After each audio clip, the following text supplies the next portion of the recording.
Muy buenos días, muy buenas tardes y muy buenas noches, mis amigos de esta plataforma. Y es un gusto para mí saludarlos y desearles un buen fin de semana. En este momento vamos a tener un diálogo, una pequeña plática, un conversatorio, llámesele como quiera, con el invitado especial de este momento, Juan Manuel Queró Moreno, pastor bautista español, pastor actualmente en la Iglesia Bautista La Luz. Ha ministrado en la Iglesia Bautista El Buen Pastor de Madrid y ha sido profesor en el Centro Superior de Enseñanza Evangélica. Fue director del Departamento de Facultad Protestante de Teología de la Unión Evangélica Bautista Española, licenciado en Teología y doctor en Historia por la Universidad Complutense de Madrid. Muy buenos días, Juan Manuel, ¿qué tal? Hola, ¿qué tal? Me alegro de poder estar con vosotros. Pues para mí y para mis amigos es un gusto, es un privilegio tenerte con nosotros y agradecimientos plenos por tu generosidad evangélica y cristiana de haber compartido con nosotros parte de tu tiempo. Cuéntanos, qué tal tu vida ministerial en este tiempo de crisis, de pandemia?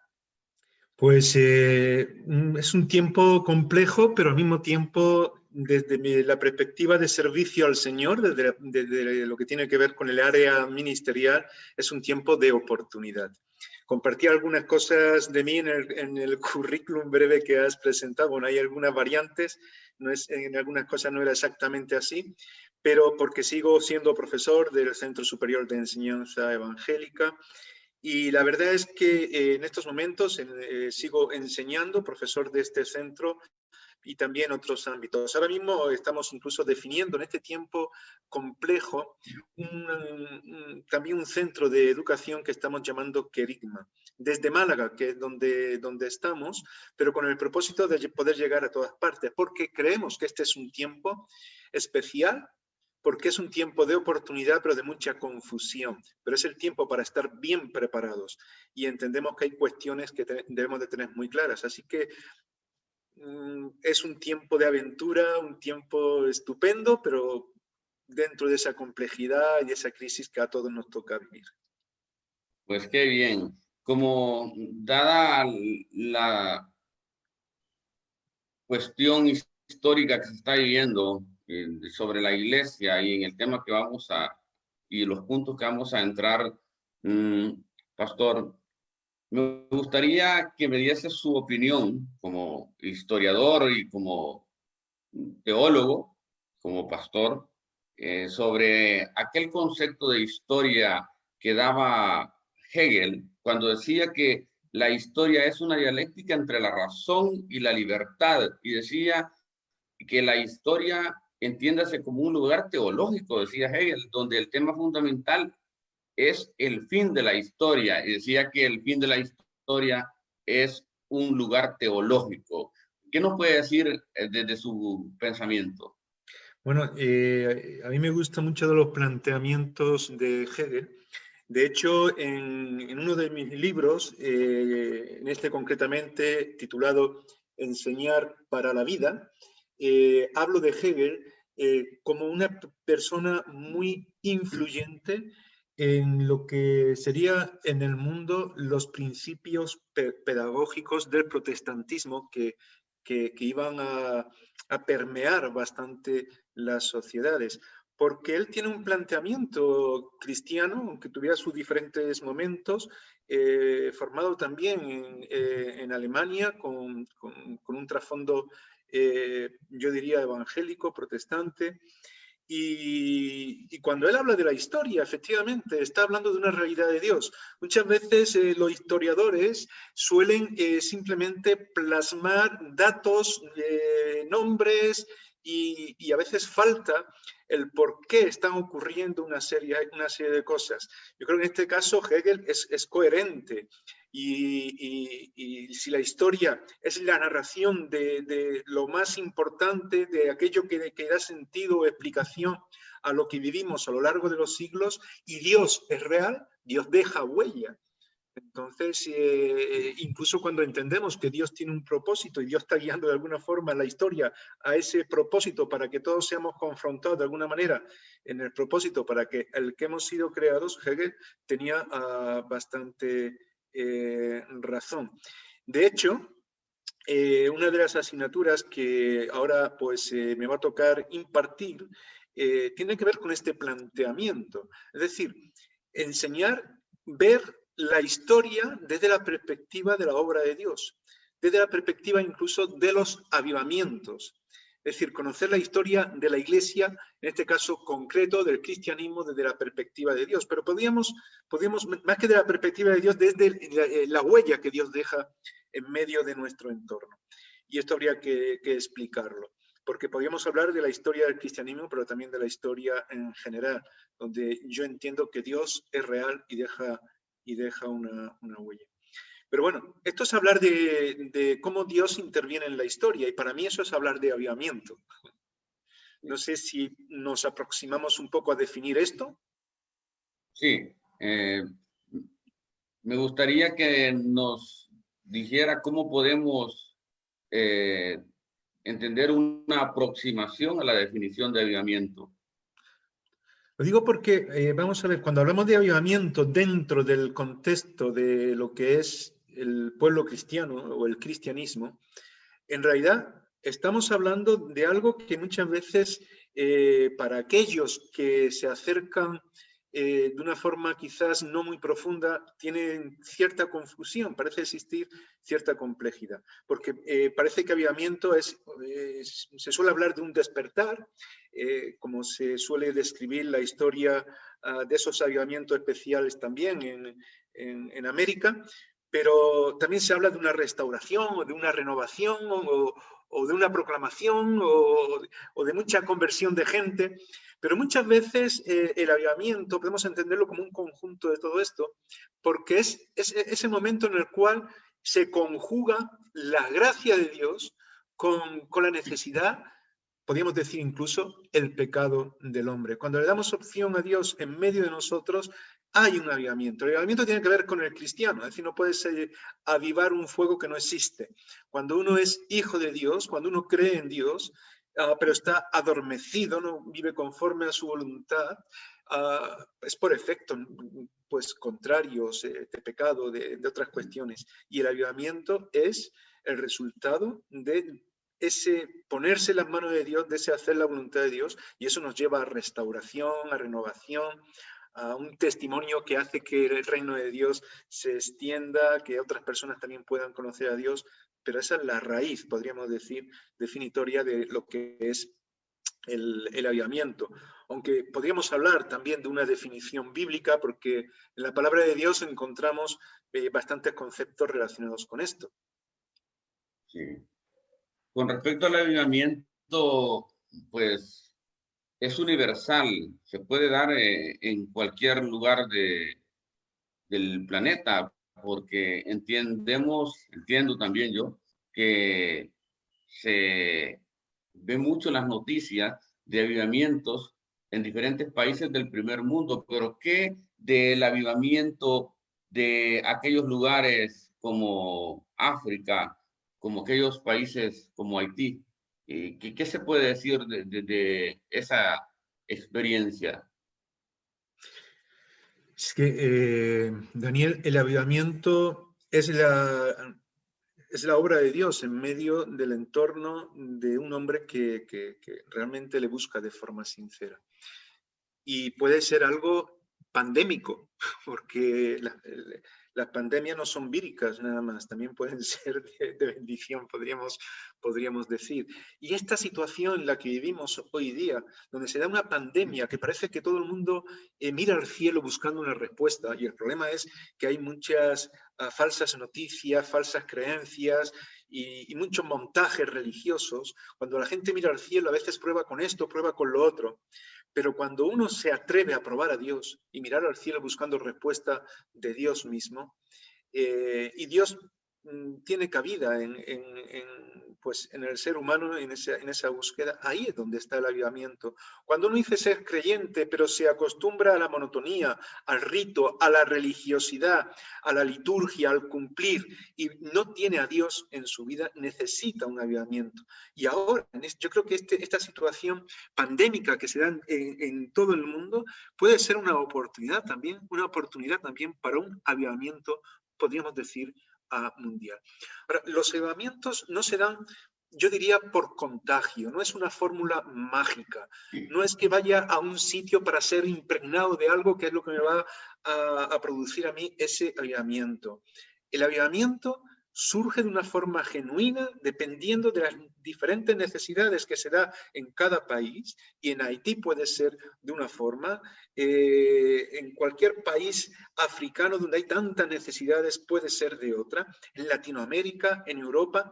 La cuestión es que Dios es el mismo, y Dios, que es poderoso para ajustar y arreglar las situaciones que hemos roto y hemos estropeado, va a actuar dependiendo de cuál es la necesidad de cada uno. Y por lo tanto, claro, que se puede y se debe de dar, no solamente en países de Europa, sino en todo el mundo, donde hay un hombre que busca a Dios y está dispuesto pues a humillarse delante de él. Ahí va a tener cabida Dios y va a dejar su huella, como podemos decir a nivel, o en ese sentido historicista, de que Dios está ahí también. Bueno, podríamos hablar mucho de esto, pero no quiero dejarla yo solo. ¿El pecado es obstáculo para el avivamiento, pastor? No, vamos a ver. Yo diría que el pecado, en realidad, es lo que hace que el avivamiento venga. Me explico. El pecado es lo que produce un adormecimiento, un estar viviendo al lado de Dios, pero sin dejar que Dios obre, sin dejar que el Espíritu de Dios sea una realidad. Tener a Dios como si fuera un amuleto o simplemente como un añadido. Eso lo produce el pecado. Entonces, en realidad, el avivamiento viene cuando yo reconozco el pecado. Es muy interesante, antes hablaba de que la Biblia nos define muy bien lo que tiene que ver con el avivamiento. Hay un texto que a veces no se entiende muy bien, en Romanos 5:20, que dice, pero la ley se introdujo para que el pecado abundase.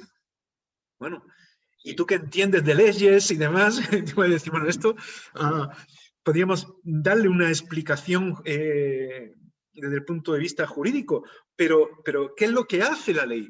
La ley lo que hace es manifestar lo que está mal.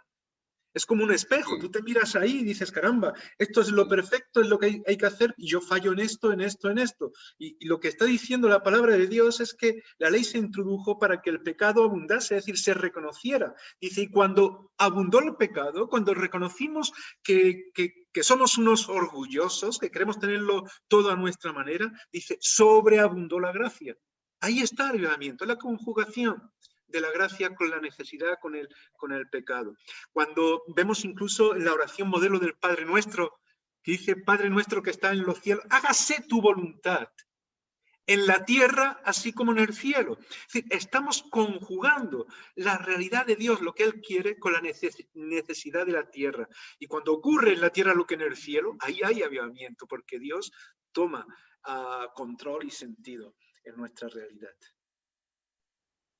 Esta cuestión del avivamiento, pastor, tiene una vinculación directa con el pensamiento del apóstol Santiago en cuanto la cuestión de ayudar al prójimo, y que la obra tiene que ir de la mano de la fe y las obras. Qué duda cabe. Qué duda cabe. Si no, sería de nuevo una entelequia. Es como hablar de que yo creo en Dios, pero no doy lugar a Dios. Cuando yo digo que creo en Dios, yo tengo que ser movido a actuar conforme a la voluntad de Dios. Y la voluntad de Dios es un mundo más justo, un mundo en el que los desequilibrios tan tremendos que se dan hoy día puedan ajustarse a algo que sea más equilibrado. Es el Dios que se preocupa de cómo somos, de que envía a Jesús a morir por nuestros pecados, aún siendo pecadores, necesitados, y nos enseña a actuar de forma coherente con lo que Él nos muestra. Un avivamiento se manifiesta de una manera ética, de comportamiento, es transversal. La trascendencia abarca en las relaciones humanas, en las interrelaciones con nuestro prójimo, qué duda cabe. Si Dios se está moviendo en nosotros, nuestro comportamiento hacia nuestro prójimo tiene que ser de que no nos dé igual que uno, aunque no sea mi amigo, no sea mi vecino, si está sufriendo y yo tengo oportunidad para hacer algo, tengo que hacerlo. Si yo lo sé, no puedo estar tranquilo, tengo que estar inquieto, no me puede dar igual. Avivamiento tiene que ver con cambios estructurales socialmente, porque estamos dejando que Dios obre, y la realidad de Dios trasciende, no como algo así pasajero, sino que va haciendo, digamos, su obra en medio de nosotros y en medio de la sociedad. Bien. Y siguiendo con este hilo conductor de lo que es el avivamiento, surge la pregunta, pastor, ¿cuánto tiempo puede durar un avivamiento? Pues yo creo que está más o menos implícito en lo que estamos comentando. El tiempo de un avivamiento puede ser muy diferente dependiendo de los acontecimientos, dependiendo de dónde está ocurriendo. Porque las necesidades son distintas, es lo que comentábamos antes. Las necesidades en un sitio, no solamente en un país, en una región, sino en una iglesia, en una familia, en una zona determinada, puede haber necesidades concretas. Y si dejamos a Dios que obre ahí, va a partir de esas necesidades para darnos lo que es necesario. Por eso decíamos que puede ser pandémico cuando vemos una situación como la que tenemos hoy día, pero se puede dar a ritmos diferentes y aunque yo sí que diría que debe de tener una estabilidad, debe de llegar a un punto de producir cambios, porque el avivamiento, la realidad de Dios, no es algo caprichoso, no es hoy me acuerdo de Dios, voy a dejar que Dios sobre mi vida, mañana no. Eso no es una relación, digamos, normal ni bíblica acerca de lo que es ser cristiano. Una relación con Dios establece parámetros que dan estabilidad, ¿no? Y eso con ello quiero decir que un avivamiento es una forma de vivir. Es decir, si ya hemos experimentado un avivamiento desde la necesidad, desde una crisis determinada, y seguimos buscando a Dios porque lo necesitamos día a día, el avivamiento se va a mantener, vamos a mantener esa llama. Pero hay ciclos, hay momentos en los cuales uno se olvida, generaciones nuevas, situaciones dadas que uno se va abajo.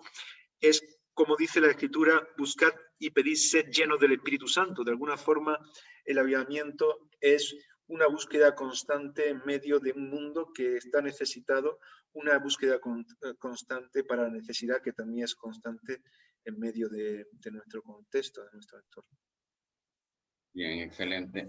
Y dentro de este tema que estamos hablando, pastor, me gustaría que nos dijera unas cuantas pinceladas para mis amigos, sobre la pregunta, ¿qué es la iglesia?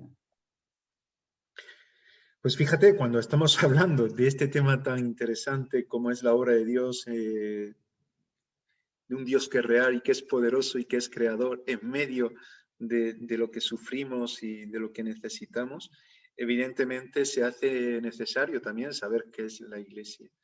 Porque la iglesia no es una simple institución que se plasma en nuestra sociedad como, pues eso, como una entidad donde la gente se puede acercar para intentar acallar sus necesidades religiosas, sino que la iglesia es Dios en medio de nosotros. se usa de forma no muy apropiada la palabra iglesia. El concepto iglesia está muy, ¿cómo diría yo? Está muy estropeado por el valor que le hemos dado fuera de lo que debería de ser a la luz de la palabra de Dios. Fíjate que la palabra iglesia en sí viene del Antiguo Testamento, que si bien en el Nuevo Testamento en griego sería ecclesia, en el Antiguo Testamento es kaal o cajal, que de donde viene también la palabra coelet, que es el libro de Eclesiastés, como el nombre que se le da. Pero kaal, que es de donde viene la palabra iglesia, significa los convocados, los llamados. Sí, la iglesia es esas personas que han experimentado la realidad de Dios en sus vidas y se sienten llamadas por Él para hacer la voluntad de Dios en este tiempo que Él nos da, en el que se van sucediendo los acontecimientos, y todo ello con un propósito de que el mundo conozca que la vida y que esa vida que necesitamos experimentar está en el Señor. Por eso Hegel decía que al final el fin histórico es teológico. Porque cuando uno cree en Dios, entiende todas las cosas que realiza con un propósito determinado. Que la gente pueda mirar a Dios y entender que esa es la realidad eterna con la que vamos a estar. Entonces, la iglesia no es un lugar donde yo me reúno, ni siquiera es un grupo de personas que se reúnen en un sitio. La iglesia es el conjunto de personas que han experimentado la libertad que solamente Dios da y han adquirido el compromiso de servir a ese Dios a lo largo de su existencia. Es el conjunto de los llamados para servir a Dios. Eso es la iglesia. Y la iglesia aletargada, dormida, que se queda con los ritos, con las costumbres, con las tradiciones, pero que no vive en la voluntad de Dios, es la iglesia que necesita ese avivamiento. Y la iglesia cristiana, ya que estamos tocando el tema de la iglesia y se tocó la cuestión de los ritos, costumbres, todo esto, ¿existirá alguna tradición? ¿Se puede hablar de una tradición de la iglesia cristiana? Claro. Y hay tradiciones buenas y tradiciones malas. El problema, mira, igual que nosotros no dependemos de un avivamiento para estar bien, nosotros dependemos de Dios. De la misma forma, la iglesia, aunque tenga tradiciones, todas esas tradiciones deberían de estar sujetas a la necesidad existente. Porque cuando estamos en un mundo en el cual tenemos que comunicar lo que es el mensaje del Evangelio, es importante que entendamos cuáles son los códigos de comunicación. Y no todos valen, y a veces nos podemos sujetar a tradiciones que hoy día no sean válidas. ¿Qué tradiciones son válidas? Pues son las tradiciones que tienen que ver con la lectura de la palabra de Dios, de poder comunicarla con otras personas. Cuando hablamos de la iglesia, cuando de una forma estructurada y desarrollada a lo largo del tiempo, vemos que se dan unos valores a lo que se puede llamar una liturgia. Pero la liturgia no es el fin, no es lo que sacia, es un medio que hoy puede ser más o menos válido y que se tiene que adaptar. Pero claro, que la tradición existe. Es decir, a lo largo de la tradición nos ha llegado la palabra de Dios escrita, tal como la tenemos. Y la tradición tiene que ver precisamente con lo que estamos comentando, esa huella que Dios va dejando para que la vayamos recibiendo, pero debemos de ajustarla siempre a las situaciones actuales y ver si sigue siendo válida o tiene que ser renovada. Sí, efectivamente. Y ya que estamos hablando también de la iglesia, el aislamiento y de todo esto que es vinculante en sí mismo, punto con punto, pues me gustaría que nos explicara un poco sobre lo que, ya que usted es un pastor bautista, pastor, a mis amigos, ¿cómo surgen? Más o menos una pincelada, un par de pinceladas, ¿cómo surgen los bautistas, y se dice que surgen en el siglo XVI. ¿Qué nos puede decir sobre eso? 16, 17 más bien. Pero en realidad, bueno, eso es una pregunta un poco complicada para explicarla en un momento nada más. Los bautistas, hay varias teorías, por eso te digo que la línea histórica a veces tiene su interpretación en cuanto a nombres. Porque por lo menos la teoría que más destaca, a mí me llama mucho la atención porque va en línea también a lo que estamos hablando, tiene que ver con los bautistas que surgen de los separatistas ingleses.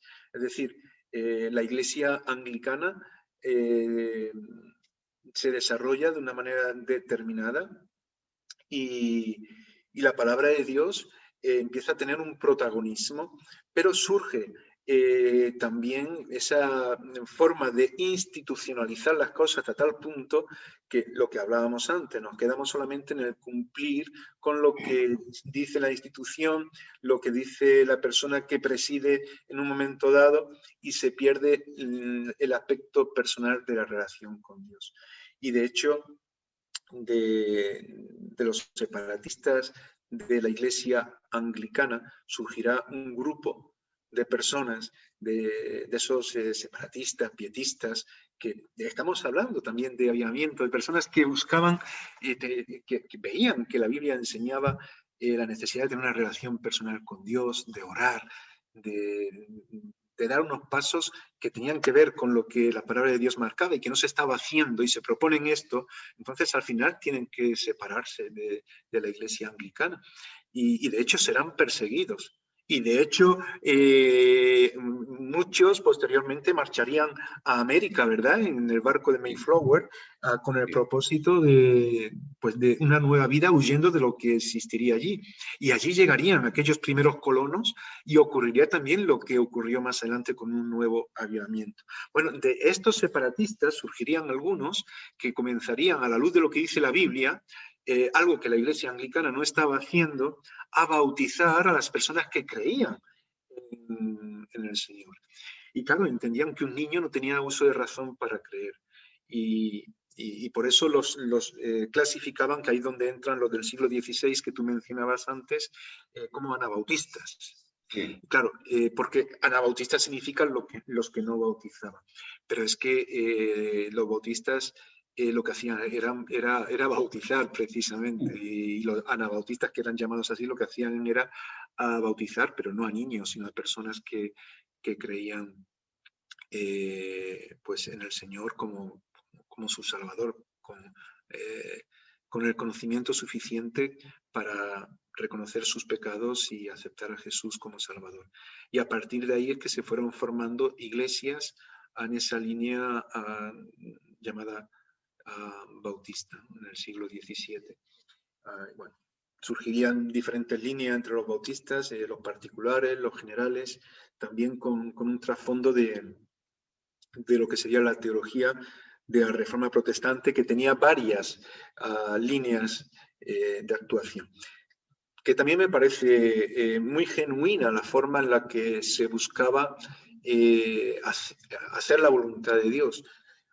Creo que es muy interesante también poder observar y poder llegar a ciertas conclusiones respecto a la Reforma Protestante y cómo incluso posteriormente, a través de todo esto, porque no surgirán solamente los bautistas en ese tiempo, sino que surgirán otras muchas denominaciones.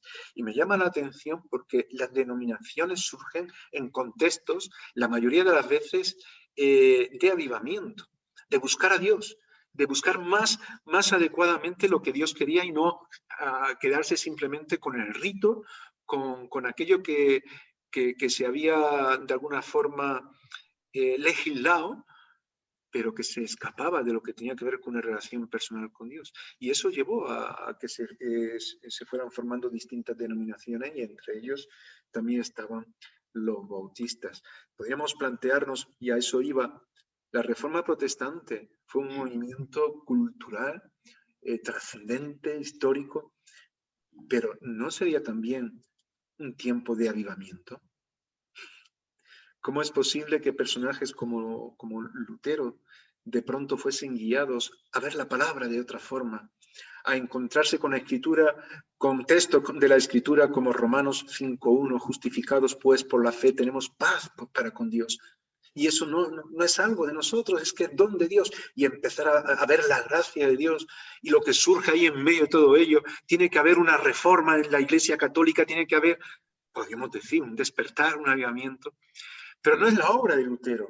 Los avivamientos, todo esto que estamos comentando no surge simplemente, aunque somos muy dados a hablar de protagonistas, porque es verdad que hay personas que destacan, pero en realidad es la obra de Dios a través de diferentes personas, y aunque en un momento destaquen unos y destaquen otros. Quizás me he ido un poco de la pregunta porque hablándome de los bautistas te he hablado de todo. No, perfecto, perfecto. El despliegue exegético nos ha parecido muy bien. Entonces, la reforma protestante en cuanto como movimiento cultural, e incluso se destacó también en sí mismo la reforma protestante, la cuestión de alcances de derechos fundamentales, laborales y todo esto. Pero en sí, globalmente, la reforma protestante, entonces, en conclusión, podremos decir de que había un avivamiento ahí. Yo lo diría. Yo creo que cuando miramos la historia de la Iglesia tenemos que buscar la realidad de Dios. A veces algunos dicen, bueno, eso es como espiritualizar la realidad histórica. Pero para mí no es espiritualizar la realidad histórica, sino que es más bien ver la realidad histórica de lo espiritual. Porque lo espiritual es algo real. A veces cuando hablamos de algo espiritual estamos pensando, bueno, esto es como una entelequia, esto es algo que cualquiera puede decir. No, pero es que se constatan una serie de realidades que da un vuelco al mundo. En un mundo que estaba muy controlado. En fin, podríamos, en España mismo, la realidad de los reyes católicos buscando la unificación de un país por medio de la religión, cómo eso es enseñado pues a personajes tan destacados como uno de los nietos de los reyes católicos, que fue Carlos V de Alemania, o Carlos I, el emperador de un imperio carolingio, con un trasfondo totalmente católico. Pero en medio de todo eso, un puñado de hombres cambian todo. Yo creo que es la obra de Dios, que es un tiempo de avivamiento, y podemos ver muchas huellas claras respecto a todo eso, aunque se pueda catalogar de otras maneras, pero yo creo que como cristianos también tenemos que ver ahí lo que son los principios. Por eso antes hemos definido lo que es el avivamiento, de un avivamiento, porque los principios de un avivamiento es encontrarse con la palabra de Dios. Cuando en el Antiguo Testamento el rey Josías se encuentra en la necesidad de restaurar el templo que estaba decaído, estaba hecho polvo, Sí. y llama al sumo sacerdote para que eso se repare, y se encuentran con un libro de la Escritura que se entiende que era el de Deuteronomio, y en el libro de la Escritura ellos se encuentran con la palabra de Dios y dicen, ante lo que se han encontrado lo estamos haciendo fatal, e intentan obedecer a lo que es la palabra de Dios. Ahí hay unos cambios tremendos. Sí. Y esos cambios son los principios que nos marcan un avivamiento, encontrarse con la palabra de Dios, estar dispuestos a ver lo que estamos haciendo mal, obedecer a lo que Dios quiere y producir cambios a raíz de eso. Y eso ocurría en el tiempo de la Reforma, igual que en otros tiempos que ahora mismo precisamente están, digamos, en mi mesa para estudio pues, en las clases que ahora vamos a estar teniendo y en los estudios que estoy realizando. Están pendientes de, digamos, de darle forma, pero para mí yo creo que está muy clara la realidad en cuanto a estos principios. Con respecto siempre a la cuestión del avivamiento, ¿cuáles son algunos antecedentes históricos destacados que podríamos reconocer sobre lo que es el avivamiento en la historia de la Iglesia? Bueno, yo creo que ya lo he comentado, es decir, tiene que ver con todo esto. Tiene que ver con salir de una institución fría que no vive en los criterios, porque estamos hablando de lo que hemos dicho antes, de personas que ya somos cristianas, de un pueblo que ya es cristiano, que tiene sus instituciones, que tiene sus tradiciones, pero que se está dejando llevar simplemente por preceptos, por tradiciones, y no está dejando que Dios esté guiando. Y eso es lo que vemos, en fin, en uno de los avivamientos más cercano pues, a Estados Unidos, a América, en el mediados del siglo XVIII, el primer gran despertar tiene que ver con eso, con una cantidad de colonos, de personas que están formando parte de iglesias determinadas, pero ya no están en una relación con Dios correcta. Y ahí se dan esos principios, volver a la palabra de Dios y ajustar sus vidas y ver que en medio de todo eso Dios produce, digamos, un fruto que tiene que ver con la relación, con todo lo que tiene que ver con sociedades más sanas, más productivas, porque Dios rechaza y nos lleva a rechazar a nosotros todo aquello que es injusto. Cuando nos vemos una armonía que está más acorde a la voluntad de Dios, también formamos sociedades más prósperas. Y eso se ve en el ámbito de los avivamientos. Surgió de la Reforma Protestante, surgió en tiempo del pietismo, surgió en España incluso, aunque ese sería otro tema, cuando realmente hay un apego a las cosas de Dios. Pero la verdad es que la persecución, fíjate que también esto es algo que no hemos mencionado y que hay que tener en cuenta. Sí. En el avivamiento hay protagonistas en el sentido de personas, como te decía antes, que se destacan, aunque no son los que generan los avivamientos, sino que es Dios. Sí, en la Reforma Protestante se habla de Lutero y se habla de Knox. Y con el tiempo de Knox, por ejemplo, cuando Knox decía, oraba esa oración tan conocida de Dios, dame Escocia para Cristo o me muero, ¿no? Y hubo un mover ahí en Escocia y se habla de un avivamiento. Algunos dicen, bueno, fue gracias a Knox, pero no era Knox simplemente el que oraba. No era Lutero simplemente el que en un momento dado clava unas tesis en la catedral de Wittenberg. Es que había otras personas, es que a lo largo de los años anteriores hubo una proto-reforma. Había personas que buscaban a Dios, que divulgaban la Biblia. Tenemos los susitas, los lolardos, Wycliffe, muchas personas que anteriormente, estamos hablando de bastantes años antes, ya estaban en todo ello. Y en realidad Dios estaba usando a aquellos que estaban dispuestos a sujetarse a Él. Y cuando eso era así, Dios es real y deja su huella y hay cambios. Entonces yo creo que eso es lo que podríamos decir que se ha ido viendo y se va viendo en la forma en la que Dios opera en el mundo y se producen esos avivamientos que son reales. Y para ir finalizando este diálogo, pastor, ¿qué le puede decir usted a mis amigos de las diferentes iglesias, de todas las denominaciones, con respecto a este momento de crisis que se está viviendo, donde se conjuga tanto la crisis sanitaria como la crisis económica a nivel mundial?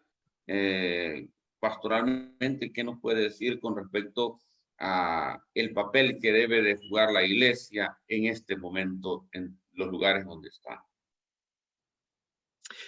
Pues yo les animaría a tener una mirada de ilusión, que no quiere decir que no nos identifiquemos con el que sufre y que a veces suframos nosotros lo que tiene que ver con el COVID y que nos está afectando y que nos está haciendo daño con este virus.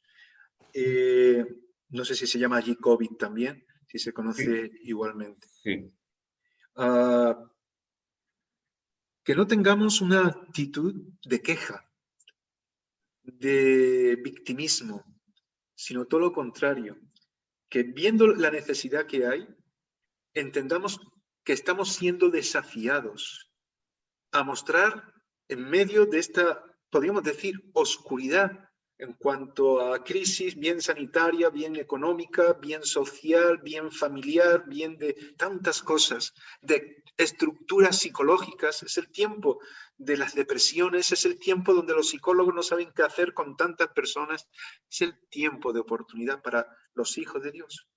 Entonces yo les animaría a, pues con el consejo que Pablo daba a Timoteo, te aconsejo que avives el fuego del don de Dios que está en ti. Y fijaros lo que le decía Pablo a Timoteo, porque Dios no nos ha dado un espíritu de cobardía, sino de poder, de amor y de dominio propio. Es el tiempo de la iglesia. Yo creo que es tiempo de avivamiento. Y podría ser un avivamiento pandémico de la obra de Dios obrando en todo el mundo. Hoy, más que nunca, estamos todos muy interrelacionados, también los creyentes. Y si Dios es real y lo que nosotros creemos es genuino, Dios es poderoso, tenemos que tener una mirada de ilusión, de esperanza y compartir en este tiempo con tantas personas que miran al cielo, que Dios es real y que nosotros estamos aquí también para ayudar en la forma que podamos. Mira, Daniel, en estos momentos, la Iglesia de la Luz donde estoy pastoreando, que no es una iglesia muy grande, pero está en un barrio donde hay mucha necesidad, en el barrio de la Luz, por eso se llama así la iglesia. Sí. Y sin saber todavía que íbamos a entrar en este tiempo de pandemia, un poco antes, viendo que había necesidad, comenzamos un trabajo de ministerio, de ayuda al necesitado, de misericordia, y al poco tiempo vino el estado de alarma. Y de pronto un grupo que somos de unas 70, 80 personas, si llegamos, estamos atendiendo a más de 200 familias, 600 personas, sin tener todos los recursos necesarios, pero entendiendo que Dios es el Dios de los recursos y que es un tiempo de oportunidad para abrazar a la gente de forma figurada, porque no podemos de forma física, pero haciéndoles ver que hay un Dios de esperanza, que la iglesia está ahí para ayudar, que no es un fin en sí misma. La iglesia se explica entendiendo que su prójimo que está fuera y no es creyente también debe formar parte de la iglesia. La iglesia es la única institución que se define por inclusión. Hay muchos que dicen, mira, yo soy del grupo de teólogos y este no lo es. Yo soy del grupo de abogados, del colegio de abogados y este no lo es. La iglesia tiene que ser diferente. Yo soy de la iglesia tal y el otro también debe de serlo. Y este es el tiempo de oportunidad, de compartir lo que es el evangelio, viviendo genuinamente y dejando que Dios avive el fuego que nos ha sido impuesto por Cristo Jesús, en definitiva, cuando recibimos la salvación en nosotros. Así que ese es el consejo que doy a mis amigos, hermanos, consiervos, a las iglesias que estáis allí también, que vayáis con ánimo y con esa esperanza de que Dios tiene algo grande e importante también para este tiempo. Bien, gracias, pastor, y gracias a mis amigos que han estado pendientes en este momento de este conversatorio con nuestro amigo y hermano en Cristo, el pastor Juan Manuel Queró Moreno, y asimismo a todos aquellos que lo verán en retransmisión en las diferentes plataformas que se verá este conversatorio que hemos tenido, muy fructífero, muy edificante para todos los que lo escuchamos y, como dije, los que lo escucharán y lo presenciarán en retransmisión. Pues gracias a todos mis amigos, reiteradamente, les agradezco su generosidad por haber estado con nosotros.